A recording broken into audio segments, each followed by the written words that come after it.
एक बार ठाकुर जी की पाग बांध रहे थे, ठाकुर जी का श्रृंगार कर रहे थे, तो पाग बांधते बांधते ठाकुर जी कभी कभी खेलते हैं अपने श्रृंगारियाओं के साथ, जो ठाकुर जी की सेवा करते हैं उनके संग ठाकुर जी खूब खेलते हैं। तो हरिराम व्यास जी के संग ठाकुर जी खेल रहे थे। कैसे? वो पाग बांधे और जैसे ही पाग बांध करके पाग के ऊपर सिरपेच लगाने के लिए नीचे सिरपेच उठावे, इतने में क्या देखें कि पाग ढीली हो गई, पूरी मुंह पे आ गई, नीचे गिर गई।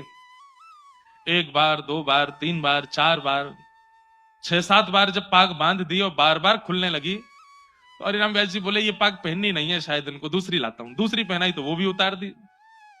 तीसरी पाग लाए और जब तीसरी पाग बांधी तो किसी ने बाहर से आवाज लगाई, बोले जल्दी दर्शन खोलो, इतने सारे दर्शनार्थी खड़े। तो हरिराम व्यास जी बोले जय जय, बहुत देर रह गई है, सुबह से मैं पाग बांधवे में लगूं, नहीं जल्दी तैयार हो जाओ, बाहर सबन को दर्शन करने। पाग बांधी, ठाकुर जी ने अब की बार भी पाग उतार दी। तो इतना गुस्सा आया हरिराम व्यास जी को, वो उधरी हुई पाग ही छोड़ दी मुंह पे।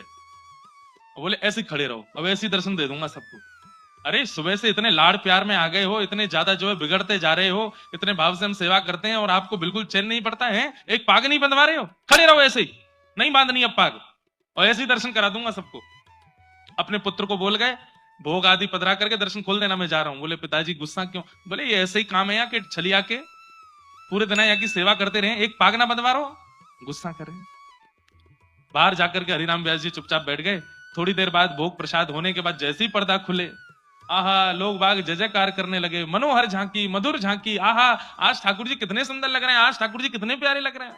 तो हरिराम व्यास जी बोले ये लोग मुझ पे व्यंग कस रहे हैं, ये लोग जरूर मेरे ऊपर व्यंग कस रहे हैं, टेढ़ी मेढ़ी पाग है, पाग पूरी खुल गई है, तो मुझ पे व्यंग मार रहे हैं कि देखो आज कितने बढ़िया ठाकुर जी सजे।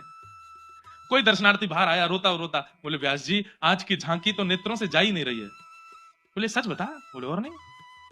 बोले उधरी वही पाग में तुमको बड़ी बढ़िया लग रहे हैं ठाकुर जी। बोले उधरी वही पाग, आज ना तो मुख दिख रहा है, ना चरण दिख रहे हैं, ना हाथ दिख रहे हैं, आज तो दृष्टि पाग पे ही अटकी भैया, इतनी सुंदर पाग ठाकुर जी पहन के खड़े।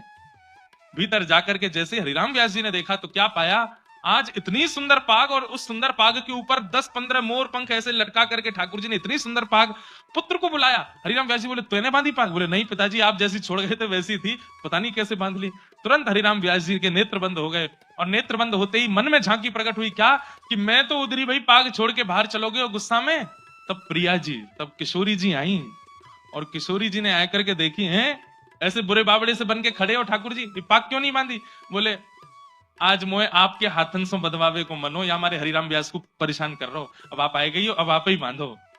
तो आज की पाग किशोरी जी ने बांधी है ठाकुर जी को, इसलिए इतनी सुंदर लग रही है। राधे राधे।